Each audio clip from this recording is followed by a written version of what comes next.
Bien, pues comienzo a grabar. Entonces, lo que vamos a ver el día de hoy es lo que vamos a ver el día de hoy es, vamos a comenzar a ver circulatorio. Circulatorio tiene algunas cuestiones importantes que vamos a definir.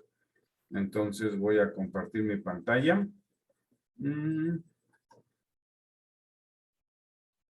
Ahí ya la ven. Ya se ve.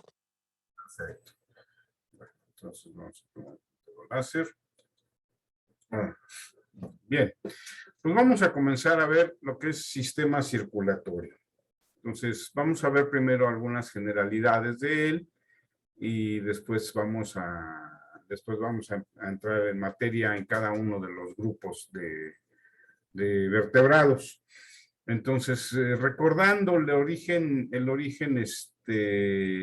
embrionario, el origen según la capa blastodérmica del circulatorio, pues lo vamos a tener aquí. Si nos fijamos aquí en el cuadrito, el sistema circulatorio proviene todo del mesodermo. ¿Sí? Todo proviene del mesodermo, entonces es de donde viene el circulatorio y de donde todos los órganos, por eso se llama sistema. Bueno, por eso es un aparato circulatorio, ¿sí? Aunque viene de la misma, bueno, sistema circulatorio, porque viene todo de la misma capa blastodérmica. En los organismos poco evolucionados, bueno, no tan evolucionados como son los artrópodos, el sistema circulatorio tiene dos características. No es hemoglobina lo que lo forma, sino es hemolinfa, es lo que se denomina la hemolinfa. Y otro detalle, el aparato circulatorio de los invertebrados está abierto, es decir, esta hemolinfa riega directamente los órganos,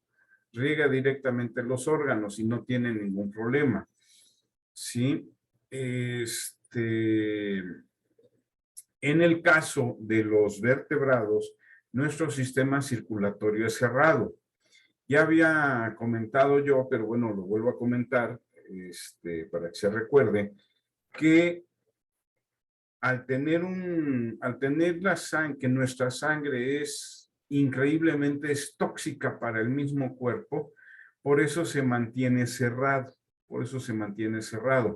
Y cuando llega a haber fugas de sangre, son sumamente peligrosas y se tienen que tratar rápidamente. Alguna víctima que tenga algún sangrado interno, tienen que tratarlo rápidamente porque si no va a degradar los órganos que está tocando la sangre.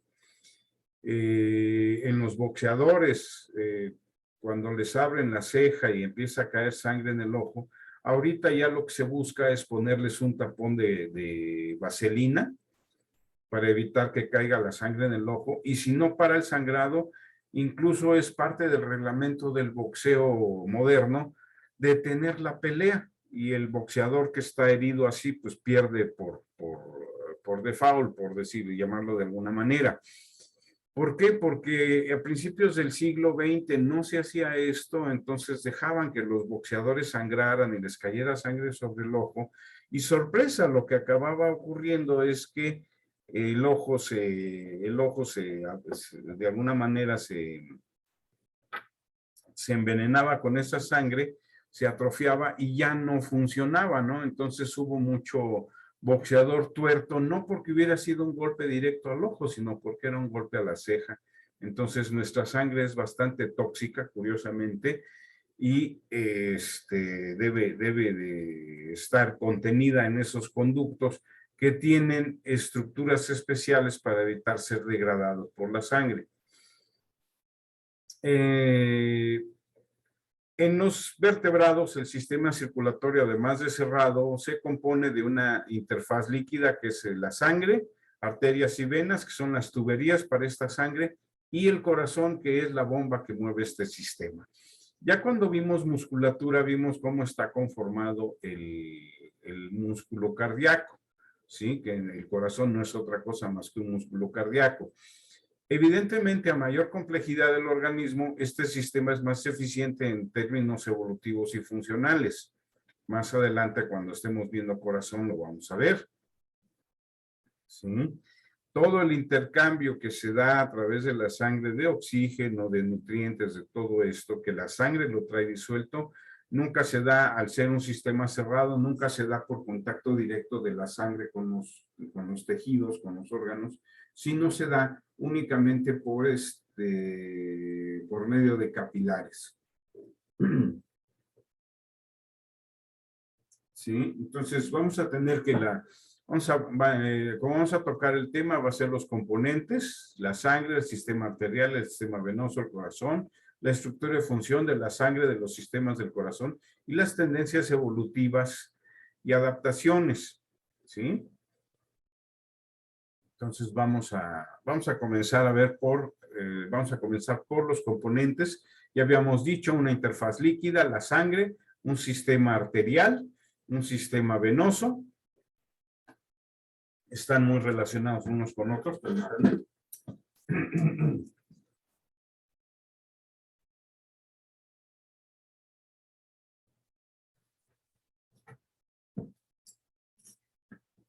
Les digo, están muy relacionados unos con otros.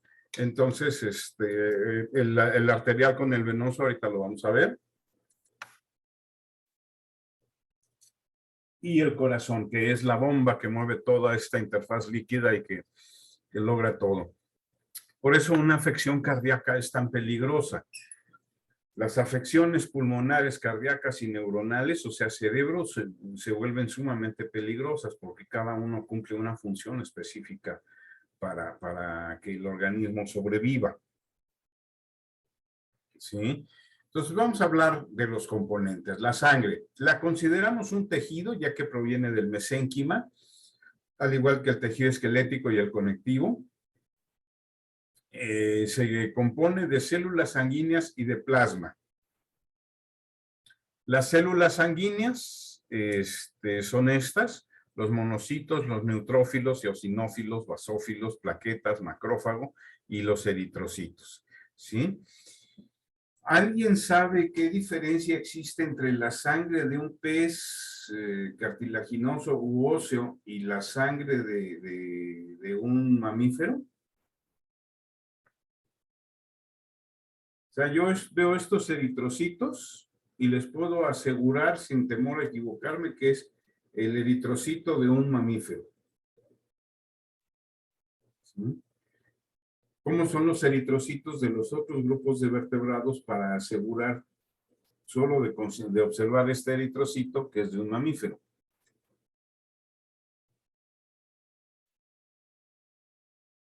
¿Alguien sabe qué característica tienen los eritrocitos de otros vertebrados? Sobre todo de peces, sobre todo de peces. Tienen núcleo. Nuestros eritrocitos parecen una almohadita desinflada. Aquí lo vemos. ¿Sí? Y creo que va a haber más adelante una imagen mucho más clara. Déjenme ver si está aquí luego. No. Va a haber una imagen mucho más clara de los eritrocitos. No tienen núcleo, entonces por eso tienen esta forma tan curiosa. ¿Sí? Entonces cuando tenemos eritrocitos sin núcleo, generalmente es sistema sanguíneo, es sangre de algún grupo superior, generalmente mamíferos. ¿Sí? Generalmente mamíferos. Entonces esa comienza a ser ya una de las diferencias. Los glóbulos blancos se forman todos igual. De un hemocitoblasto se van a formar los proeritoblasto, mieloblasto, linfoblasto, monoblasto, megacardioblasto. ¿Sí? Entonces, nos va a dar un eritrocito policromático, se le llama policromático porque todavía tiene núcleo, es un eritrocito primitivo. Recuerdo, una vez más, nada más hablando de mamíferos. Y los eritrocitos que ya no tienen núcleo. Todas las células blancas, lo que se denominan los glóbulos blancos, tienen núcleo. y algunos son granulocitos y otros agranulocitos. Se les pone este nombre básicamente por cuando se utilizan las técnicas de histología, algunos, el pigmento que se está utilizando para teñir este tejido hace que se acumule como en grumos, entonces se ven como granulosos y pues se les llama granulocitos. Ahí tenemos los basófilos, eosinófilos y neutrófilos. Basófilos, como el nombre lo dice, son básicos.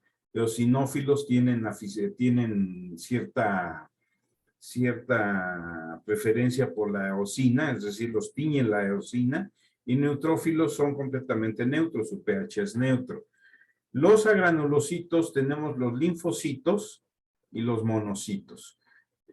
Vamos a ver, y eso es algo que a veces no se menciona mucho, dos sistemas que están relacionados, que es el sistema circulatorio y el sistema linfático, ¿sí? Los vamos a ver juntos porque están sumamente relacionados, pero ahorita nos vamos a dedicar únicamente a circulatorio y la siguiente clase vamos a ver linfático. Bueno, y los megacariocitos se transforman en los trombocitos, como su nombre lo dice, estos son los que forman trombos. ¿Alguien sabe qué es un trombo? Una aglutinación de trombocitos. Mandé, Luis, se oyó un poco viciado el sonido, pero ¿cómo? Una aglutinación de trombocitos. Son los que forman precisamente los trombos. ¿Qué es un trombo? Es un coágulo, ¿sí? Lo que permite que coagule la sangre. Sin embargo, estos trombocitos pueden de repente jugarnos una mala pasada. Nuestro cuerpo funciona perfectamente. De repente pueden jugarnos una mala pasada, formar un trombo y este trombo empieza a viajar por todo el sistema circulatorio y cuando llegue a un punto donde se atore, ahí va a detener la sangre y va a formar un tapón. Entonces, de hecho, mucha de la gente, ahora sí que es un tema de actualidad, mucha de la gente que ha muerto no o sea, le dio COVID y no murió debido al COVID, o sea, no acabó oxigenando poco y muriendo debido a eso. A muchos enfermos de COVID se dieron cuenta que uno de los síntomas posteriores, uno de las secuelas que quedan por COVID, es precisamente que se forman trombos de manera aleatoria, sobre todo se forman trombos en los pulmones y empiezan a viajar por todo el cuerpo y pueden causar embolias. Una embolia cerebral es muy peligrosa, pero pueden causar embolias en distintas partes del cuerpo. Entonces, parte del tratamiento para posterior a los que nos dio muy fuerte el COVID, a mí me dio muy fuerte, yo casi no la cuento. En agosto del año pasado estuve bastante grave con oxígeno y medicina intravenosa. El médico que me trató, que es mi amigo, no quiso internarme porque dijo, no, con la depresión de estar en el hospital te nos vas a ir. Entonces, estuve en casa, pero pues como si estuviera en el hospital, o sea, con oxígeno y demás cosas de esas. Entonces, lo que se nos da a los que estuvimos bastante graves de COVID es la llamada aspirina Protect. El ácido acetil salicílico lo que hace es que disuelve estos trombos. Entonces, como no es deseable que yo tome aspirina para mitigar el dolor, que son 500 miligramos, tengo que tomar a lo largo de un año, de hecho sigo tomándola, la aspirina Protect, que son como 170 a 250 miligramos de ácido acetil salicílico, ¿no? Y de esa manera se mantiene fluida mi sangre y no se hacen trombos y evito esa secuela del COVID que puede llegar a ser peligrosa para mi salud, o sea, me puede llegar a matar. Entonces, pues ceremoniosamente en la mañana temprano me tomo mi aspirina Protec y ya, con eso, durante un año, ¿no? O sea, es de las secuelas que me dejó el COVID. Entonces, les digo, a veces nos juegan chuecos los trombocitos y pues forman trombos, aun cuando no sea necesario. ¿Cuándo se forma un trombo? Cuando hay una herida, ¿sí? Cuando hay una herida, para evitar que la sangre siga saliendo, los trombocitos lo que hacen es que se van uniendo mediante fibras, van uniéndose y van formando como les digo, un coágulo. Este coágulo tapona y evita que se pierda más sangre.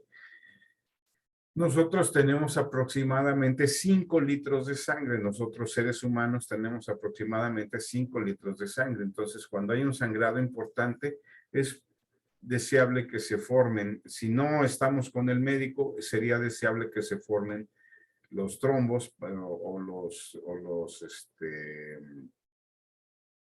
¿cómo se llama? Los coágulos para taponar y evitar perder mucha sangre. ¿Sí? Bien. Ahora, ¿ustedes han escuchado algo acerca de los tipos sanguíneos? Los tipos sanguíneos van a ser muy diferentes, van a ser una serie de proteínas que se colocan, una serie de antígenos que se van a colocar en la superficie de los eritrocitos. Vean, son eritrocitos humanos. Ahorita seguimos hablando de eritrocitos de mamíferos, sobre todo de eritrocitos humanos. Entonces tenemos distintos tipos de sangre. Es deseable que ustedes sepan el tipo de sangre que tienen. ¿Por qué? Porque pues como son biólogos y salen al campo, cualquier eventualidad y que ustedes no puedan responder, pues traer a lo mejor alguna plaquita como los soldados. Esta cosa que cargo yo tiene un código QR que trae todos mis datos. ¿Por qué? Porque manejo motocicleta, entonces nadie me asegura que si lamentablemente tengo un accidente en la motocicleta, voy a quedar consciente. Entonces aquí viene mi tipo de sangre, mis alergias, que soy hipertenso, que tomo medicina contra la hipertensión. Ahorita vamos a hablar de eso porque es un tema que tiene que ver con el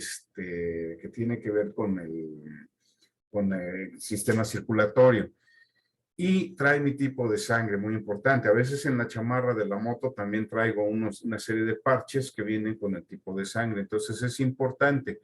¿Por qué? Porque si a ustedes les ponen, antes no se sabía esto, no se sabía lo de los tipos de sangre, y entonces se usaba sangre para hacer transfusiones, se les ocurrió hacer transfusiones sanguíneas a quien había perdido mucha sangre, y se encontraron con que de repente la solución, en lugar de ayudarlo, lo mataba.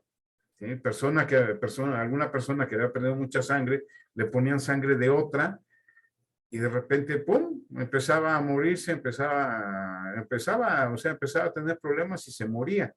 Cuando analizaban su sangre, estaba toda formada en trombos, casi toda.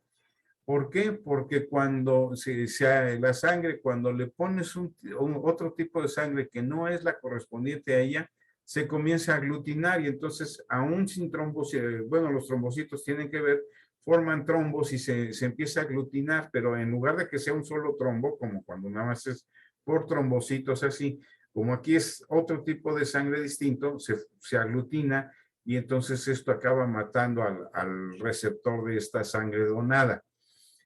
Poco a poco se fueron dando cuenta que había una serie de antígenos en la superficie del eritrocito y entonces los fueron denominando A, B, y los que no tenían este tipo de antígenos le ponían la letra O, que en realidad es un cero, ¿no? Porque no hay antígenos, es sin antígenos, es cero antígenos, pero bueno, como estamos usando letras, pues se utiliza la letra O, ¿sí? Entonces, por ejemplo, la letra O negativa, aquí que estamos viendo este cuadro, es el donante universal. O negativo se le puede poner a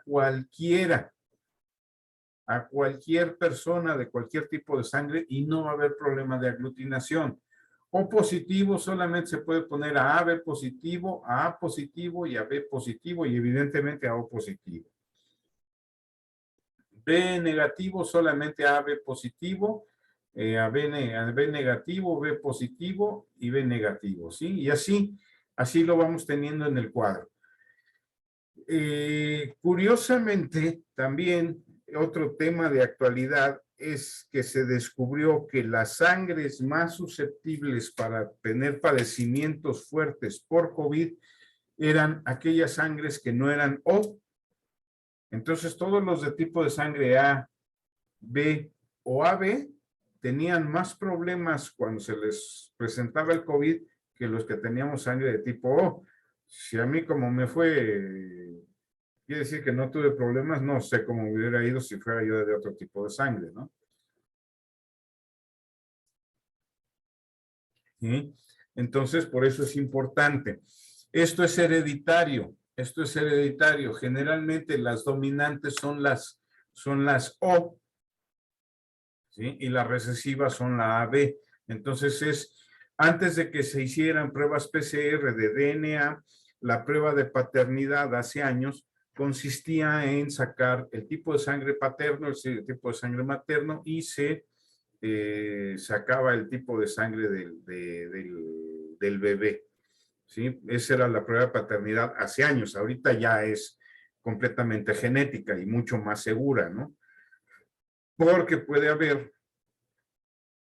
a veces puede haber errores, puede haber errores a la hora del marcado de sangre, puede haber que el niño sea B, y vamos, no sé.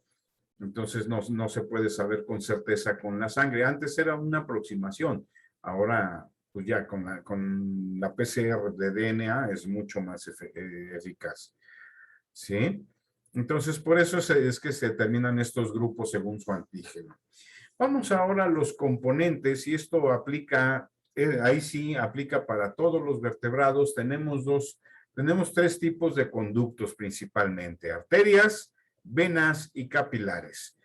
Aunque este dibujo es muy bonito y me gusta mucho porque nos muestra precisamente las capas de tejido que forman a cada conducto, en el caso de venas y arterias, no me gusta porque no es real, no es una imagen a tamaño real. Ahorita vamos a ver una imagen a tamaño real de una arteria comparada con una vena, ¿sí? Entonces, la arteria tiene la capa adventicia, la capa muscular o elástica, el subendotelio y el endotelio, ¿sí? 4 capas. La vena tiene estas mismas capas, la adventicia, la muscular, el subendotelio, el endotelio, pero además presenta una válvula. ¿Por qué presenta una válvula? Ojo y detalle interesante, las arterias están de alguna forma conectadas directamente al corazón, las venas no. La sangre podemos catalogarla en dos tipos, venosa y arterial. La sangre venosa tiene muchas sustancias de desecho, casi no tiene oxígeno, por lo mismo se alcanza a ver de un tono azulado o morado. Y por eso mismo la vena aquí la representan como algo morado, ¿sí? Realmente no es que sea morada, ¿no? Se ve así por la sangre que está conteniendo. Y la arteria tiene sangre de tipo arterial. La sangre arterial tiene oxígeno y tiene nutrientes, sobre todo tiene nutrientes para los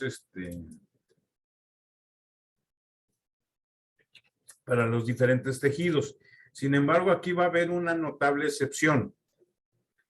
La sangre que tiene más nutrientes es la sangre que sale de si ustedes se acuerdan que mencionamos eso, la sangre que sale del intestino delgado. Entonces, aunque tienen nutrientes, son en realidad material de desecho del intestino. Y la primer sangre que recibe el hígado es sangre venosa, que proviene del intestino. Pero es importante porque de esa manera se aprovecha que el hígado recibe todos los nutrientes que estamos teniendo y que se están absorbiendo en el intestino delgado. ¿Sí? Es una de las notables excepciones. Entonces, ahorita más adelante lo vamos a ver. Ahora, el sistema arterial, hablando de las arterias únicamente, es una estructura más compleja que la vena, funcionalmente hablando, transporta sangre oxigenada. Este sistema forma una estructura denominada arco aórtico. Estos arcos aórticos, como su nombre lo dice, tiene que ver con los arcos faríngeos. Entonces, vamos a ver que aquí estos arcos, este arco aórtico va a ser diferente de acuerdo al grupo de vertebrados que se trate. Y gracias a ese arco aórtico, si nosotros no supiéramos de qué animal se trata, que ya estuviera sin piel, sin musculatura y solamente viéramos circulatorio, solo con ver el arco aórtico podríamos decir, ah, mira, es el arco aórtico de un ave, o es el arco aórtico de un mamífero, o es el arco aórtico de un anfibio. Más adelante vamos a ver esto de los arcos aórticos. Es bien importante sabérselos, ¿sí? Cuando la materia es presencial y se hace examen, es una de las preguntas de examen. Les pone el maestro distintos arcos aórticos, o yo les ponía todos. Entonces no había pierde, pero nada más era saber cuál arco aórtico era de quién y correlacionarlo con letras. El maestro Abraham generalmente les pone 1 o 2 nada más y es pregunta abierta.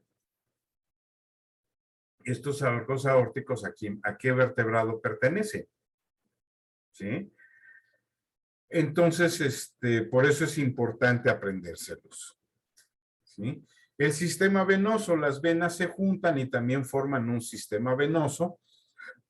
Las venas, como les digo, voy a regresarme un momento, tienen esta válvula. ¿Por qué? Porque las arterias están conectadas al corazón. Entonces el corazón está latiendo y como es una bomba muy potente, está empujando la sangre.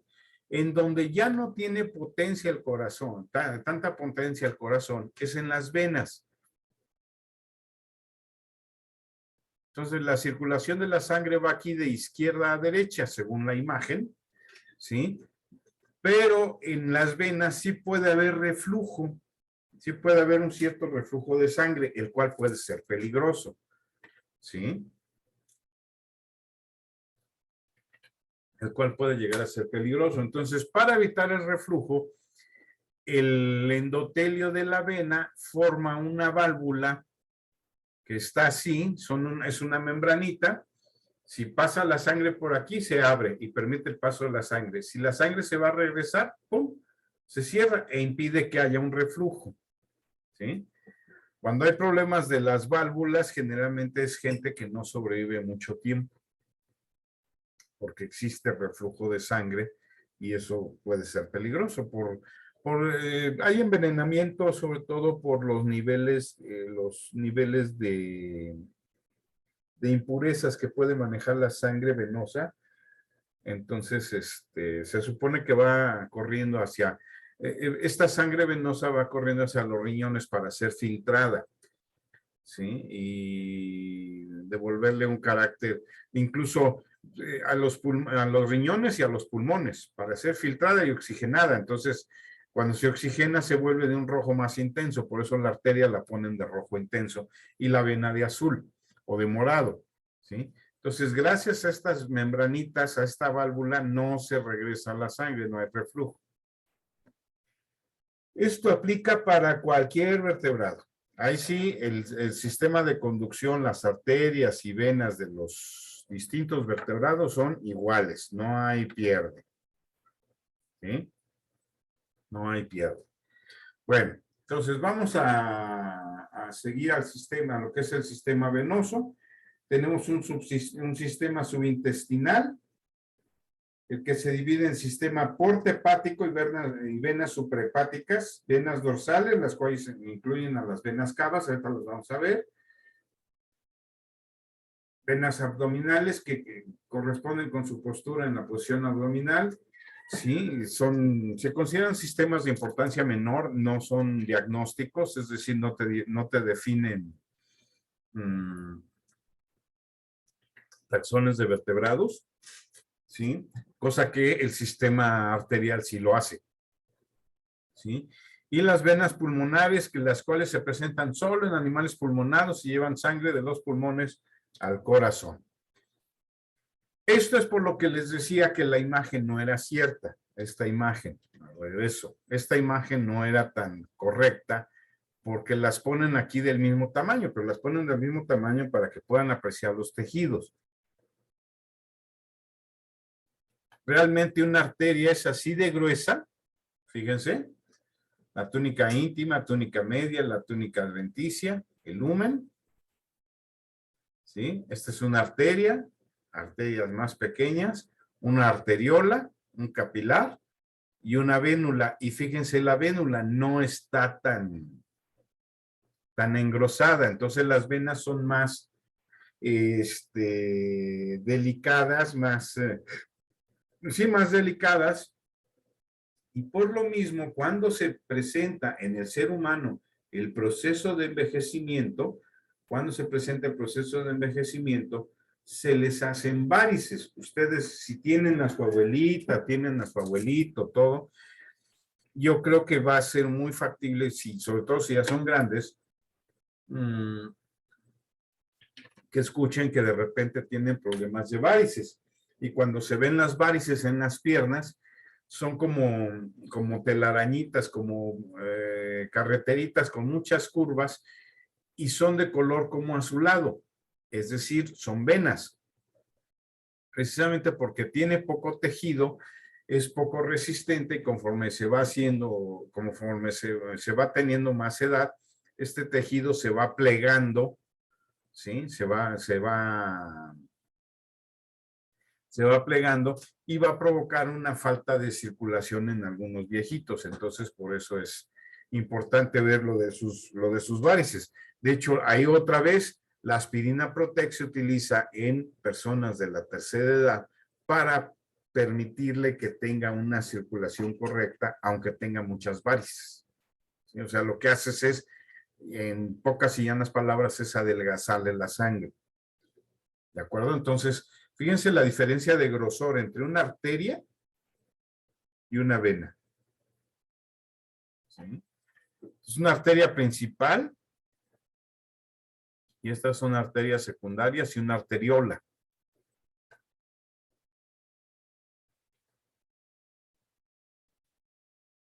Aquí es más o menos como veríamos esto, ¿no? Tenemos la arteria, el capilar y la vena. Así es como entran en contacto arterias y venas a través de capilares. Y aquí nos lo simbolizan muy esquemáticamente de color rojo y color azul para que sepamos dónde hay sangre venosa y son entonces arteriolas y donde hay sangre arterial y son entonces arteriolas, pueden ser estos capilares arteriolas, ¿sí? Una arteriola, o donde hay sangre venosa y entonces son vénulas. Aquí vemos las válvulas, ¿no? Aquí vemos la válvula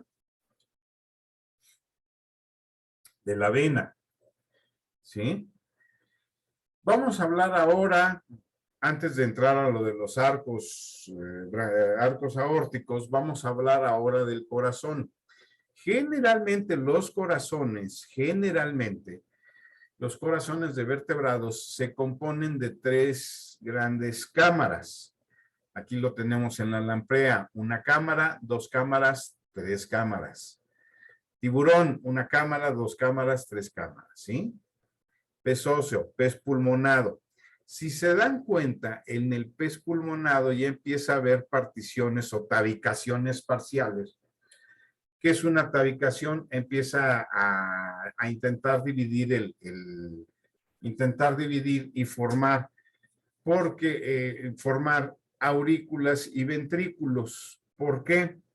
Porque ya en nosotros nuestro corazón es tetracavitario. O sea, son 4 cavidades, dos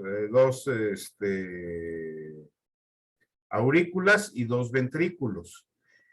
En el caso de este corazón de rana, fíjense bien, tenemos las 2 aurículas y un solo ventrículo. ¿Qué consecuencia tendrá esto, muchachos? Tener un solo ventrículo.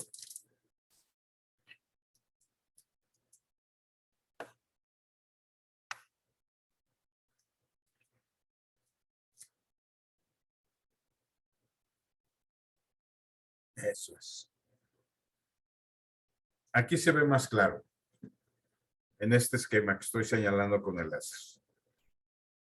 Sangre venosa, sangre arterial, sangre sin oxígeno, sangre oxigenada.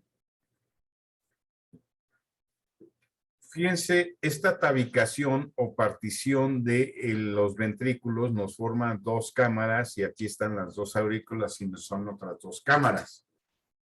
¿Qué sucede si no existiera este ventrículo? ¿Qué pasaría con la sangre? Ahora que ya está más claro.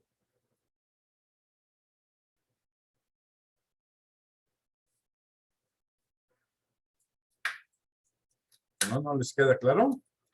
Habría mezcla de sangres y entonces sería un sistema circulatorio ineficiente. ¿Sí? Por eso, en los anfibios, su sistema circulatorio es ineficiente porque el corazón de los anfibios es tricavitario, tiene 2 aurículas y un ventrículo. En los peces no llegan a llamarse, bueno, sí tienen otro nombre, no se llaman aurículas y el ventrículo sí existe. En los peces tenemos lo que es el atrio, lo que es el ventrículo y lo que es el bulbo arterioso. ¿Sí? Igual en los tiburones. En los peces óseos tenemos el atrio, el ventrículo y el bulbo arterioso. En los peces pulmonados tenemos el atrio, el ventrículo y y pues ya no se llama bulbo arterioso, pero aquí sí tenemos lo que se denominan venas pulmonares, que en los otros grupos cumplían otra función. ¿Sí? O sea, tienen la misma forma, pero ya cumplen otra función, ya no conectan, acá no conectan a pulmones. ¿Sí? Entonces, eso solamente en los peces pulmonados. En los anfibios ya se forma un ventrículo y 2 aurículas que se van a formar de estas cámaras precisamente. ¿Sí? Aquí tenemos un corazón de tiburón que sacaron sus compañeros, tuvieron la suerte. Muchas veces los tiburones los evisceran desde que los pescan. Entonces, cuando pido yo un tiburón para el laboratorio, de preferencia con vísceras, pues muy pocas veces llegan con vísceras. Pero el corazón está tan pegado a la pared, a la columna vertebral del cuerpo del tiburón, que muchas veces el corazón no lo sacan. Y entonces esa vez corrieron sus compañeros con la suerte de sacar intacto. Además lo perfundieron perfectamente. ¿Qué es perfundir? Es inyectar con una sustancia fijadora y conservadora un cuerpo. Eso lo hacemos en laboratorio, hacemos perfusión. Antes de trabajar nuestros ejemplares, para no estar sacrificando ejemplares a diestra y siniestra, trabajamos con un solo ejemplar de rata, un solo ejemplar de paloma, un solo ejemplar de pez óseo, de pez cartilaginoso. Pero para que nos dure mucho tiempo, lo que hacemos es que le inyectamos en todo el cuerpo, a nivel superficial, a nivel medio y a nivel profundo, una serie de sustancias conservadoras que van a permitir que no se eche a perder. Entonces aquí sus compañeros perfundieron perfectamente el corazón por el color que tiene, debería ser más rojo. ¿Sí? Pero cuando le entra este líquido generalmente pierde color. O sea, no puedes tener todo a la vez. O tienes el color original, pero te dura poquito en lo que se echa a perder, o tienes un color que no es el original, pero te dura, olvídate, ¿no? Entonces, esa vez sus compañeros corrieron con la suerte de ver un corazón de un tiburón. Y aquí estamos viendo los conductos de Cuvier, ¿sí? Están aquí. Llegan a esta parte que es lo que conocemos como el atrio, ¿sí? Y esta parte es el ventrículo. Este es el corazón de un tiburón. El de un anfibio y el de un mamífero. Entonces, aquí vemos las partes que lo conforman. Aquí vemos las partes que lo conforman. Son distintas partes. Ojo, ¿se acuerdan cuando vimos cortes? El corazón es un órgano asimétrico. No va a haber un corte que lo pueda cortar de manera simétrica. Va a tener que ser un corte especial. En un corazón yo no les puedo pedir, a ver, hazme un corte transversal, un corte longitudinal o un corte sagital, porque no van a quedar las mismas partes, no van a quedar, es un órgano no simétrico. Entonces, generalmente el corte que se hace es como este corazón que está aquí mostrando todos los componentes, ¿no? La válvula tricúspide, la válvula mitral, la válvula pulmonar acá, ¿sí? Entonces, así es como se va a ver un corazón. Entonces, el corazón tiene que hacer un corte especial para que puedan observar cuando, por ejemplo, vemos el corazón de una ratita o de un conejo, para que se pueda observar, tenemos que hacer un corte especial para que se puedan observar las dos aurículas y los dos ventrículos. ¿Sí queda claro? Ahora, el corazón, y aquí los corazones de todas las especies tienen una frecuencia cardíaca. Esta frecuencia cardíaca se puede dividir en una gráfica, se puede graficar haciendo un electrocardiograma y se puede clasificar en una onda P, una onda Q, onda R, una onda QRS, es el sistema, y una onda T. ¿Sí? En la onda P se está contrayendo el tiburón, el corazón, perdón, se está contrayendo el corazón. En el complejo QRS se activan los ventrículos y en la onda T se da una recuperación, es decir, vuelve a su tamaño original el corazón. Cuando se hace un electrocardiograma, si estamos normales, esto debe salir. Así debe salir la gráfica, su onda P, su complejo QRS y su onda T. Así debe salir. Si tienen un problema de taquicardia, esto es que les late muy rápido el corazón, la gráfica se va a ver así. Aquí un detalle. Mientras más joven el ser humano, más rápido le late el corazón. Un bebé es factible que tenga una frecuencia cardíaca de 120. O sea, le late su corazoncito a 1000 por hora. En cambio, una persona, un adulto joven puede latirle su corazón hasta 60 latidos por minuto, ¿sí? Una frecuencia cardíaca de 60 latidos por minuto, o sea, casi 1 por segundo. Cuando se empieza a tener ya más edad, se empieza ya a ser más viejo, generalmente el latido del corazón se vuelve lento. Es decir, empieza a bajar la frecuencia cardíaca. Hay veces que baja tanto como 40 latidos por minuto, o sea, lo cual es bajo, bastante bajo. Entonces, si te baja a ese grado la frecuencia cardíaca, lo que va a suceder, como no estás recibiendo suficiente sangre, te vas a letargar. Entonces vas a estar completamente aletargado, con mucho sueño, no sientes que te estás oxigenando bien, etcétera, etcétera.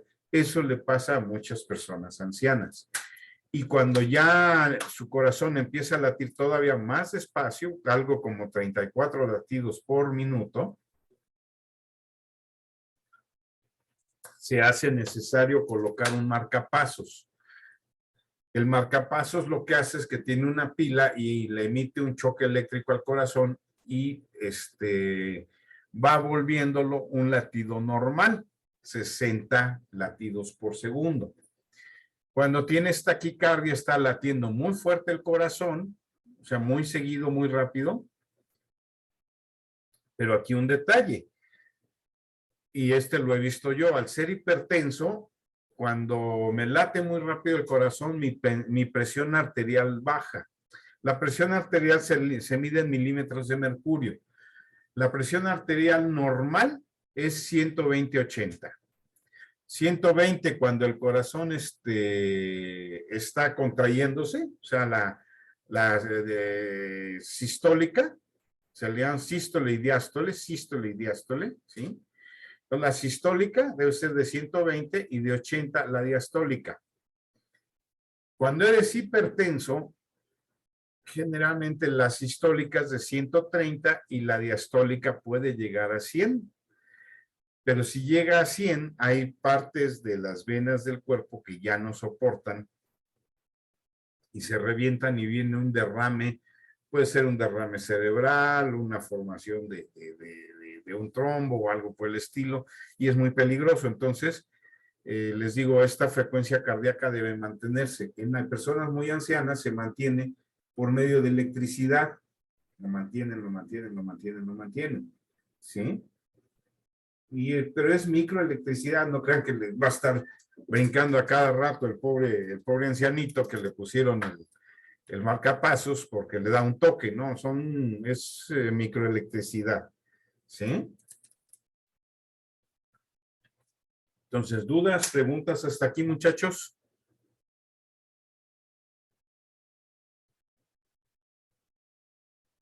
De mi parte, no. Ok, Leslie, gracias. Angélica. No, tampoco. Ok, bueno, pues vamos a continuar. Entonces, es importante, esto se ha estudiado mucho en el ser humano, pero se ha visto en otros animales, o sea, lo de la presión arterial se ha visto sobre todo en mamíferos, no se ha visto en algún otro grupo de vertebrados. Lo de la frecuencia cardíaca sí se ha visto en otro grupo de vertebrados. De hecho, al animal que más rápido le late el corazón es al colibrí.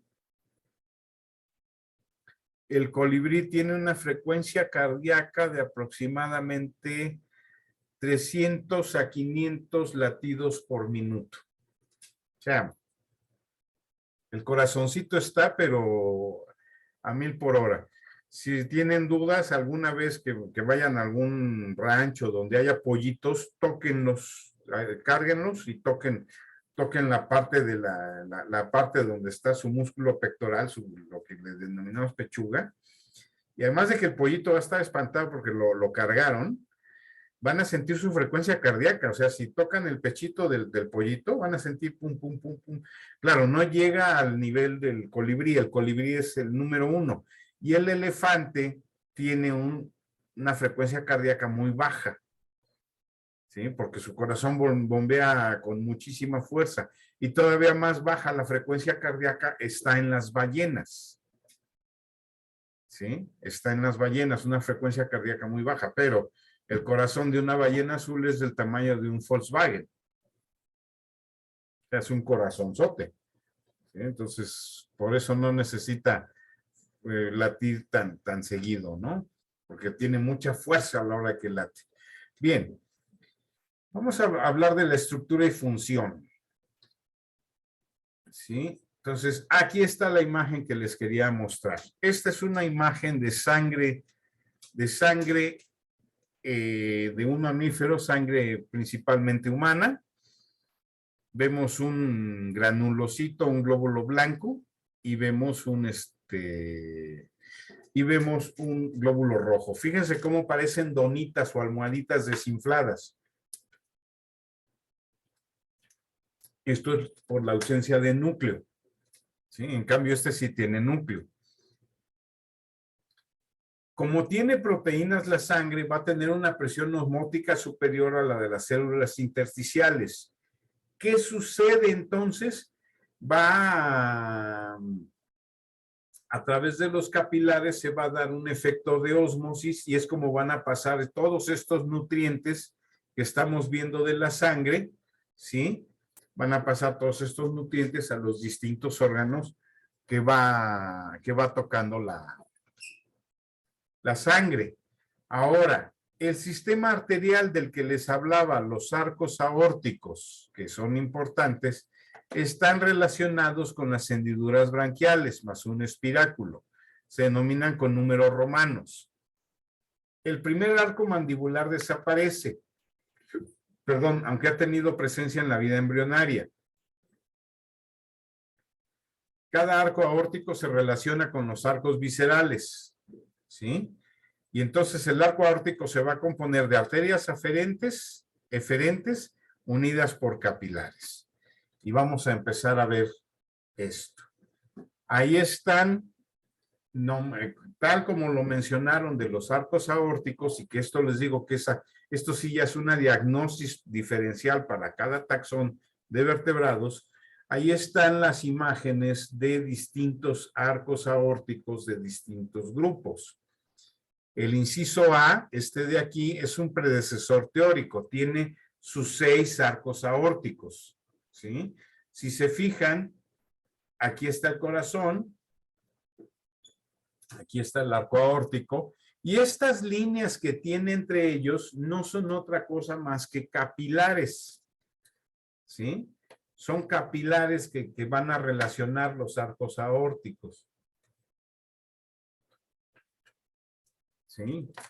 Entre las arterias aferentes y eferentes. En el inciso B tenemos un pez pulmonado. No, perdón, un tiburón. Un tiburón. Tenemos un tiburón. Entonces ya vemos que ya el primer arco aórtico ya no lo tiene. Tiene a partir del segundo, tercero, cuarto, quinto y sexto. ¿Sí?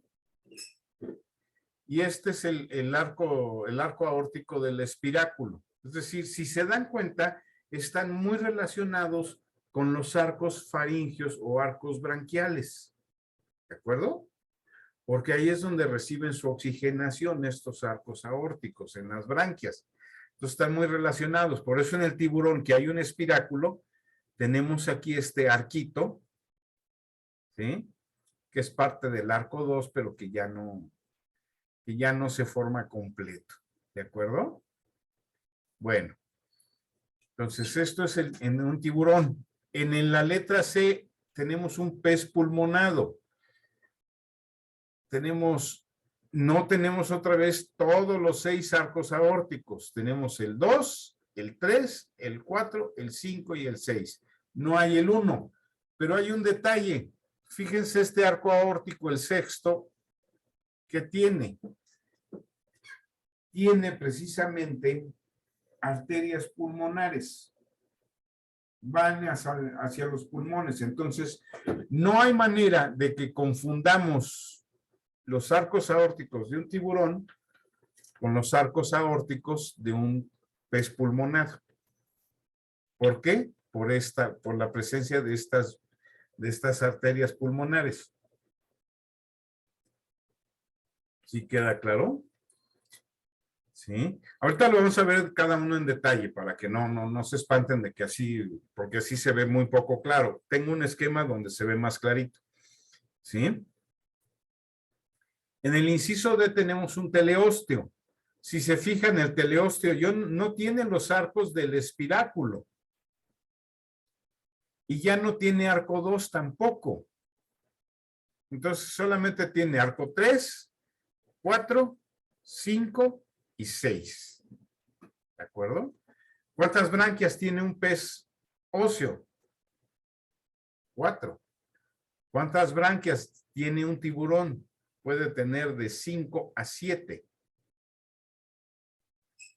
Y si tiene espiráculo, pues es una más, ¿no? Entonces, el D es un teleósteo, un pez óseo.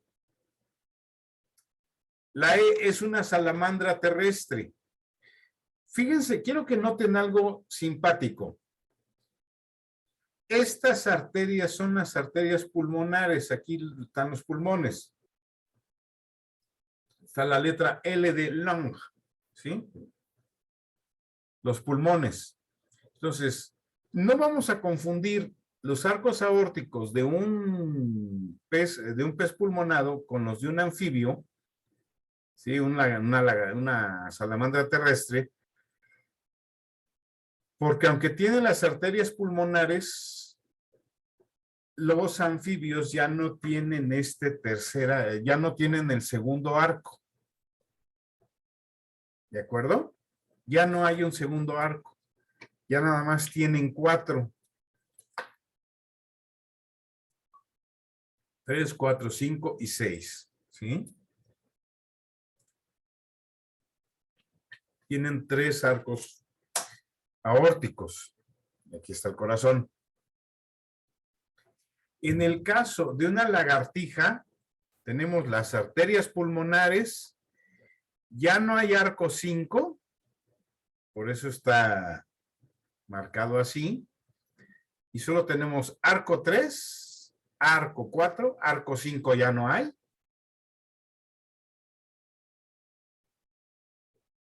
Arterias pulmonares y un arco 6. ¿Sí? Que es el que tienen las arterias pulmonares, el arco 6. Y desde el pez pulmonado, fíjense, arco 6, arterias pulmonares. Arco 6, arterias pulmonares. Arco 6, arterias pulmonares. ¿De acuerdo? Entonces, ¿cómo vamos a reconocer un reptil de un anfibio? Ya no vamos a tener arco 5. Este arco 5 desaparece completamente. En el caso de la letra G, es un ave. Aquí solo vamos a tener la mitad de los arcos aórticos. Bueno, vamos a tener 3 arcos aórticos, ya no van a ser ni siquiera 4. En eso coinciden con la lagartija, 3 arcos aórticos. Pero, por ejemplo, en el caso de las aves, tenemos 3 arcos aórticos y los mamíferos 3 arcos aórticos. ¿Qué diferencia hay? Que en las aves el arco aórtico presente es el arco derecho, que es el número 4. Y en los mamíferos el arco aórtico presente es el número 4, pero es el lado izquierdo. ¿De acuerdo? Entonces, esto cuando hacemos la disección y no viéramos de qué animal se trata, ya está muy destrozado. Pero viéramos todos estos arcos aórticos, podríamos definir de qué vertebrado se trata. ¿Sí? Este esquemita me gusta mucho porque nos muestra más o menos el patrón básico, los 6 arcos, y de ahí va modificándose, ¿sí? De ahí va modificándose y cómo va apareciendo en los demás grupos de vertebrados. Entonces, cómo es una relación con un cladograma gracias a los arcos aórticos. ¿De acuerdo? Tengo un esquemita más claro. Vamos a ir viendo. Arcos aórticos de los peces. Arcos aórticos de los peces, ¿sí? Tenemos 6 arcos aórticos, si del ancestro primitivo, el ancestro hipotético. Realmente en la actualidad no tenemos ningún organismo que tenga sus 6 arcos aórticos. ¿Sí? No tenemos ninguno. Pero presuponemos que ese era el patrón ancestral. Recordemos que estas estructuras no se conservan en el registro fósil, entonces pues realmente no podemos saberlo. Pero en el caso de un tiburón, tenemos el espiráculo y tenemos los 5 arcos aórticos. ¿Sí? En el caso del tiburón, este espiráculo formaría parte del 7º arco faríngeo. ¿De acuerdo? Pero se modifica y ya nada más es el arco aórtico del espiráculo. ¿Sí? Aquí tenemos 2, 3, 4, 5 y 6. En peces pulmonados, tenemos 2, 3, 4, 5 y 6, ¿sí? Tenemos desde el 2, pero importante, en el arco 5 ya observamos las arterias pulmonares, estas que van para acá. ¿De acuerdo? Esto que nos está queriendo decir que los pulmones evolucionaron muy temprano a lo largo de que se ha presentado la vida en los vertebrados, ¿sí? En cambio, los teleósteos, vamos a ver que ya no tienen arco 2, tienen arco 3, 4, 5, 6, pero no tienen arterias pulmonares. Entonces tienen solamente 4. ¿Sí alcanzan a ver la diferencia?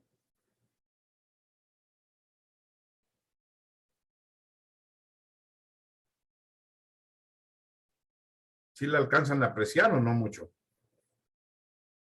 Bueno, vamos a continuar.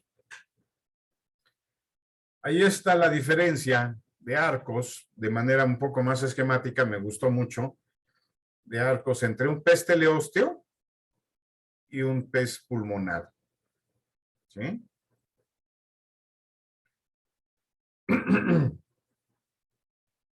Aquí tenemos desde el 2, 3, 4, 5, 6, y en el 6 están las arterias pulmonares, o el ducto arterioso, ¿sí? Y en el pez teleósteo solamente tenemos 3, 4, 5 y 6. Ya no tenemos ¿cómo se llama?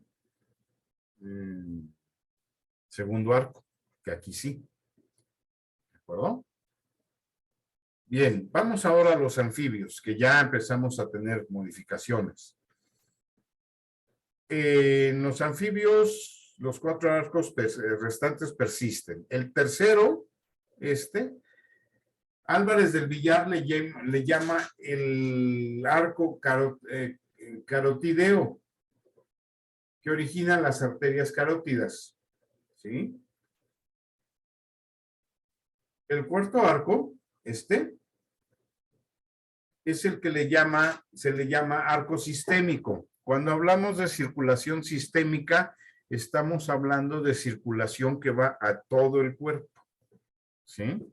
Entonces veamos aquí el arco 4 y esto lleva circulación a todo el cuerpo. ¿Sí? En algunos anuros y en algunos urodelos, bueno, ya no son urodelos, son caudata. En algunos caudata y en todos los anuros, el quinto arco desaparece. O sea, ya no hay quinto arco. Perdón, el sexto arco es completo en la vida larvaria. Para iniciar la respiración pulmonar, la porción dorsal desaparece. O sea, es como si tuviera la mitad. ¿Sí? Y aquí tenemos los ejemplos de una larva de salamandra que tiene branquias, ¿sí? Tiene branquias, sus branquias externas, una branquia interna, ¿sí? Sus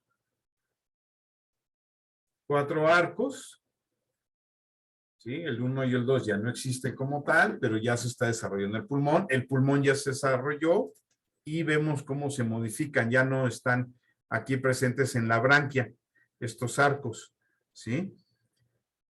El arco caratoideo, parte del arco número 3 hacia acá. Y en el caso de una rana,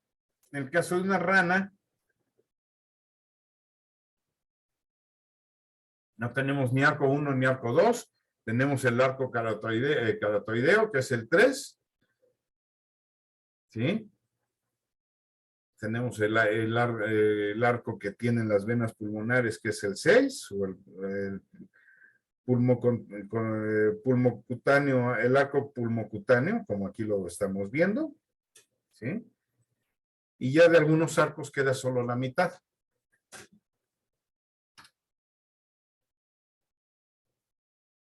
En los amniotas, es decir, aves y mamíferos, persiste solo la mitad derecha. Aquí está el del ave, solamente la mitad derecha persiste del cuarto arco sistémico, o sea, el arco que va al cuerpo. Y en el caso de los mamíferos, el arco que persiste, el arco sistémico, es el arco número 4 también, pero solamente la mitad izquierda. ¿De acuerdo? Entonces ahí tenemos en el caso de una lagartija, qué sucede con sus arcos, aquí lo estamos viendo, ¿sí? Aquí vemos el ave, ya vemos el arco pulmonar, el arco caratoideo, el arco caratoideo interno, ¿sí? Perdón. Vemos también en un mamífero ya el sexto arco que tiene el ducto arterioso o arterias pulmonares, ¿sí? El arco está a la mitad, el cuarto arco, entonces, ¿a qué le denominamos cuarto arco? Pues le denominamos al arco sistémico, y de hecho esa es la razón por la que nuestro corazón se encuentra ubicado un poco hacia la izquierda, ¿sí?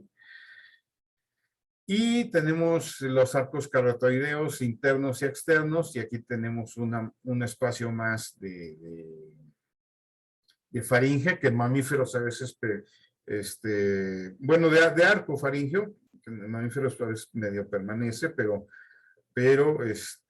ya está modificado en los arcos caratoideos. ¿Sí? Bien, este es el que me gustó mucho porque nos muestra precisamente los componentes venosos, que también hay componentes venosos, y los componentes arteriales de los arcos sistémicos arteriales. Y nos muestra con una línea punteada. En todos los otros que puse los estamos viendo de manera lateral, ¿sí? Estos que los puse los estamos viendo de manera ventral. Y entonces así es mucho más fácil aprenderse qué arco es. Aquí, bueno, les falló porque pusieron números arábigos, deberían ser números romanos. Pero qué arco es el que persiste en los distintos grupos. Entonces aquí tenemos el arco de las aves, que persiste en el lado izquierdo, y en y el arco de los mamíferos, que persiste en el lado derecho. A ver, déjenme corregir si no estoy diciendo una tontería. Mamíferos, aves mitad derecha, mamíferos mitad izquierda. Sí estaba diciendo una borrada. Bueno, pero ya aquí lo tienen. Sí, aquí lo tienen perfectamente. Y pueden ver que arcos ya no existen, ¿no? Y pueden determinar con eso de qué vertebrado se trata. Los sistemas venosos no son importantes, pero no son tan relevantes o no tienen esa función sistémica o sistemática más bien que tienen los arcos aórticos. Entonces el sistema subintestinal, ahí está el porte hepático y venas suprahepáticas, ¿sí? Venas dorsales, venas abdominales y venas pulmonares, que solo se presentan en animales con pulmones. Ahí está, tenemos una lamprea, tenemos los riñones, tenemos cómo viene ¿cómo se llama? Cómo vienen las venas y arterias, ¿sí? Tenemos el hígado. Fíjense. Aquí está la vena subintestinal y llega al hígado directamente. Acá tenemos, este es un tiburón. Tenemos la vena subcardinal, la vena renal porta. Esta vena porta se desaparece a partir de vertebrados superiores. Bueno, a partir de bueno, antes de amniotas. Antes de amniotas,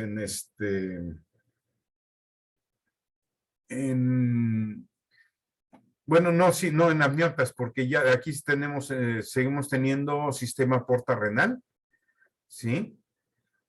Entonces, sigue presentándose en amniotas ya no se presenta, ahí sí. Ahí están los amniotas. Bueno, una anamniota y un, ¿cómo se llama? Un anamniotas, ¿no? Ya son, perdón, amniotas todos, ¿no? Ya tienen huevo con cáscara dura, ¿sí?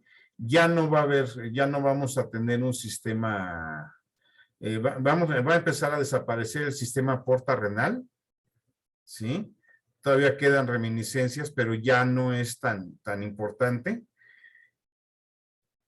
en cocodrilos y aves, ¿no? Y ahí está el sistema porta hepático. El sistema porta hepático ese sí permanece, porque es importantísimo. Ahorita vamos a ver en otro diagrama que tengo cómo va la circulación. Vamos a ver por qué es tan importante el sistema porta hepático.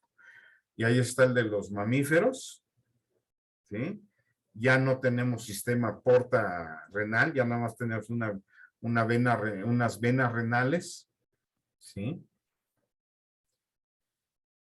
Vamos a pasar, antes de ver lo que les mencioné, vamos a pasar a lo que es el corazón, es la bomba que mantiene funcionando todo, ¿sí? Aquí volvemos a esta imagen, ya tenemos esta imagen más agrandada, entonces de un corazón de anfibio, donde tenemos dos aurículas y un ventrículo y un corazón de,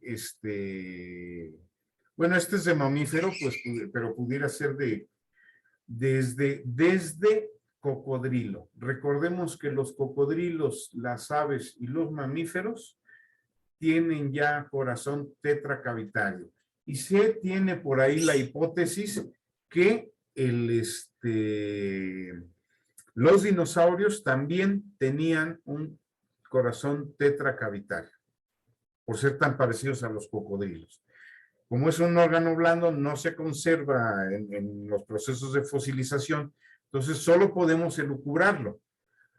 Igual y había alguno que otro dinosaurio todavía con un corazón tricavitario, como el del anfibio, pero lo más probable es que casi todos fueran tetracavitarios. ¿Sí? Ahí estamos viendo dónde se encuentra el sistema porta hepático, ¿no? Fíjense cómo viene de los arcos, viene directamente hacia el intestino, y ya que absorbe los nutrientes del intestino, el primer órgano en recibirlo es el hígado. No hay ningún otro. Ahí está, ¿no? Ahí lo estamos viendo, el sistema porta hepático. Viene directamente del intestino y hacia el hígado. Esto es en un caudata, o sea, lo que antes le llamábamos urodelo. Fíjense las branquias, un ajolote, esta es la cabecita del ajolote y estas son sus branquias.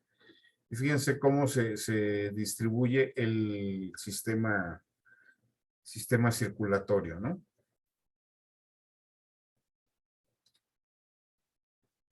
Esto ya es en un mamífero, ya no tenemos sistema porta renal, pero sí tenemos sistema porta hepático. Aquí está el sistema, la vena porta hepática viene directamente, si se dan cuenta, viene del intestino, viene hacia el hígado, para que sea el primero en recibir todo.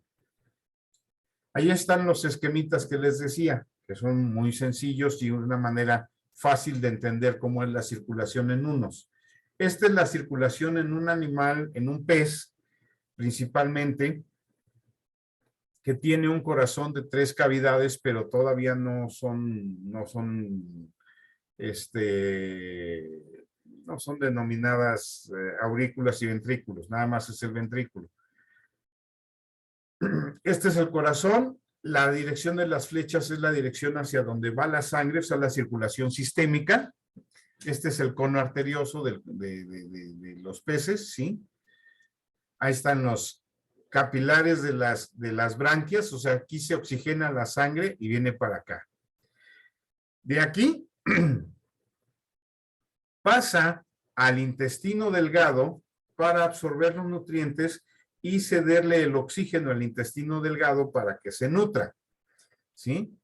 Y de aquí del intestino delgado, evidentemente el intestino delgado absorbe el oxígeno y entonces ya no está recibiendo sangre arterial con oxígeno, pero tiene una cantidad de nutrientes enorme y entonces pasa directamente al hígado. Y del hígado se regresa para acá a ser bombeada a las branquias y de ahí ser bombeada a los capilares del cuerpo y ahí se da la nutrición, ¿sí? Pero fíjense quién es el primer ganón que gana los nutrientes aquí, pues es el hígado. Entonces aquí se da la circulación sistémica y de aquí pasa al sistema portarrenal. ¿Para qué? Para filtrar la sangre y que sea una sangre limpia y ya vuelve a pasar al corazón. ¿De acuerdo? En el caso de un vertebrado más complejo con un corazón tetracavitario, este sería el esquemita. Tenemos una aurícula derecha, un ventrículo derecho, una aurícula izquierda, un ventrículo izquierdo, y fíjense, el lado izquierdo del corazón es el encargado de la circulación sistémica, es decir, la circulación que va a recorrer todo el cuerpo. ¿De acuerdo? Entonces, curiosamente, fíjense las excepciones. El hígado recibe sangre venosa, tiene que recibir sangre venosa para tener los nutrientes. Y los pulmones, ¿sí? Los pulmones reciben la sangre, la oxigenan, y aquí es lo que puede confundirlos. La vena pulmonar tiene sangre arterial. ¿Por qué? Porque tiene nutrientes y tiene oxígeno. Ya se oxigenó aquí, ¿sí? Aquí vean el paso, la circulación sistémica. O se va al cuerpo, o se va hacia el intestino delgado una vez más. Del intestino delgado pasa directamente al hígado. Ahí le cede todos los nutrientes que necesita el hígado y las sustancias químicas. Y de ahí la vena hepática lleva esta sangre venosa a la aurícula y ventrículo derechos y de ahí a los pulmones, ¿no? Entonces, me gusta mucho porque es un esquemita bastante claro de cómo es la circulación en un animal con corazón tetracavitario. ¿Sí?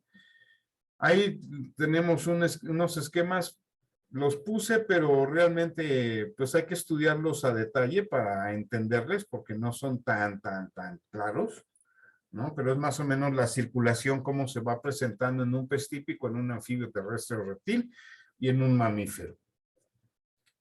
¿Sí?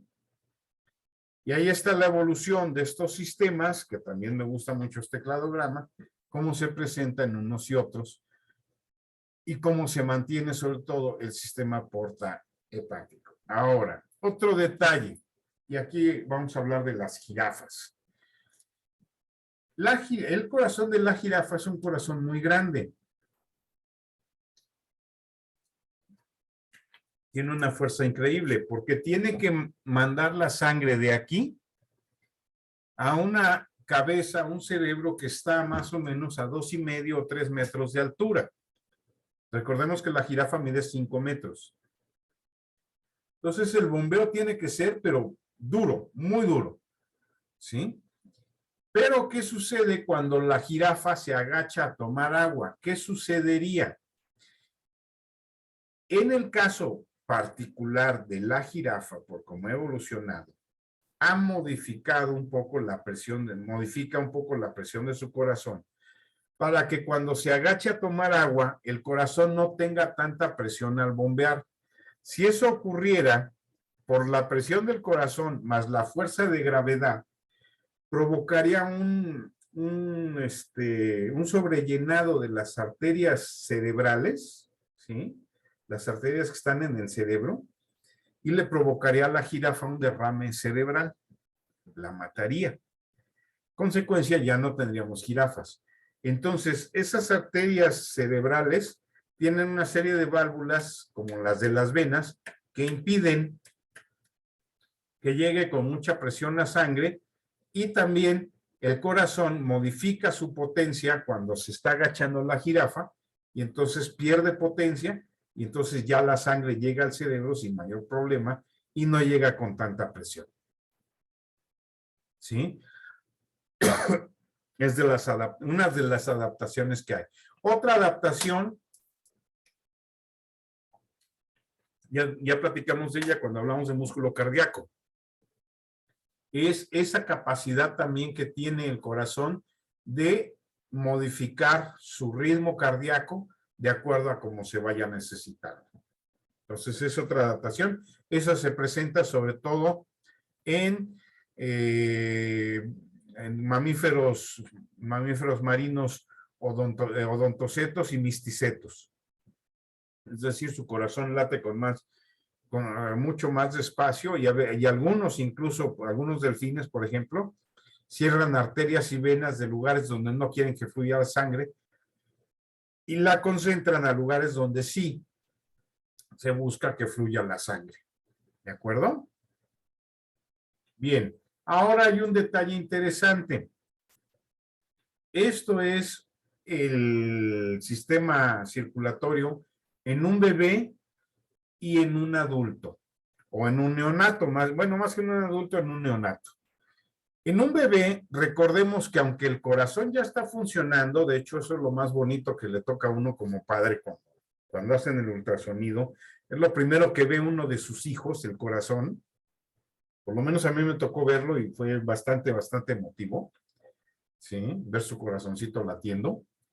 Pues aunque ya está latiendo, recordemos que la placenta se está anastomosando, es decir, está habiendo un intercambio con la sangre de la madre para que lleguen los nutrientes.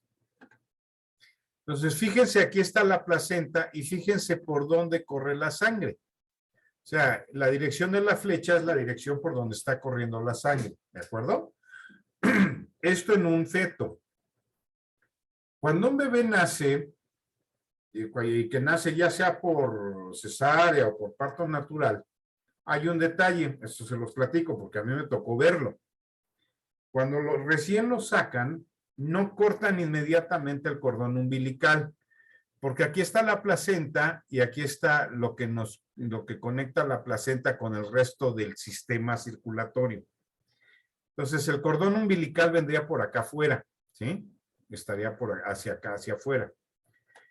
Entonces, cuando recién nace el bebé, que lo acaban de sacar, si uno se fija, el cordón umbilical todavía está latiendo, ¿sí? Entonces, ahí no pueden cortar porque causarían una hemorragia. Entonces, ¿qué tienen que hacer los médicos? Que es casi inmediato, no tarda tanto. Nace el bebé, lo sacan y sigue latiendo un poquito el cordón umbilical y deja de latir. En cuanto deja de latir, incluso reduce un poco su tamaño, porque lo que ocurre es que ya se oprimió la placenta, ya se está colapsando, entonces se oprime, ya no hay circulación sanguínea ahí, y entonces ya pueden cortar con toda tranquilidad.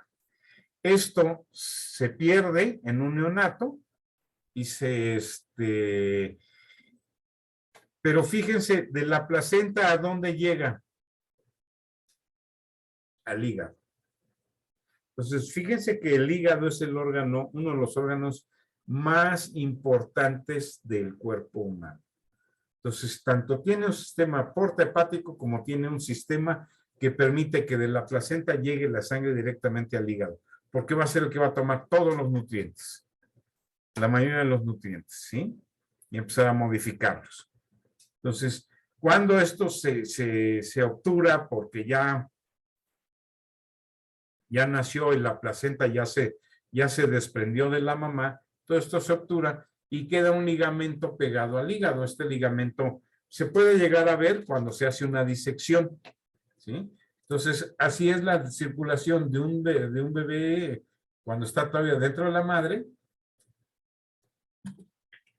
a un neonato que ya su placenta incluso se perdió. Bien, ¿dudas, preguntas hasta aquí, muchachos?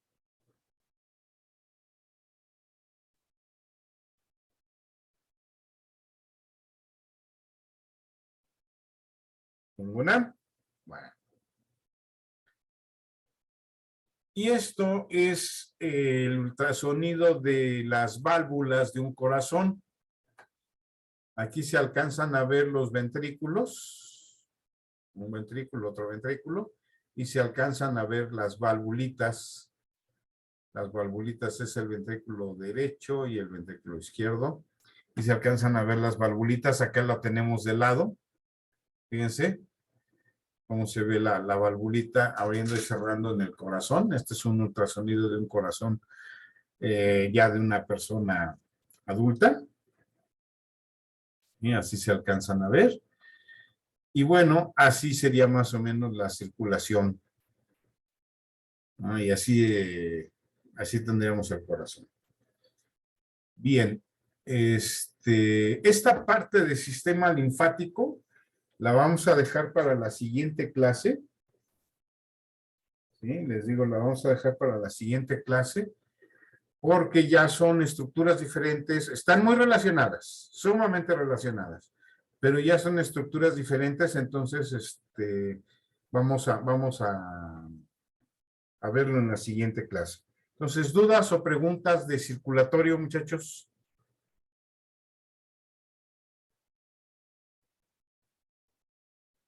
¿Alan? Bueno, el PDF de esta presentación se los voy a proporcionar ya que haya yo terminado linfático, para que lo tengan todo. ¿De acuerdo? Pero la clase la clase de ahorita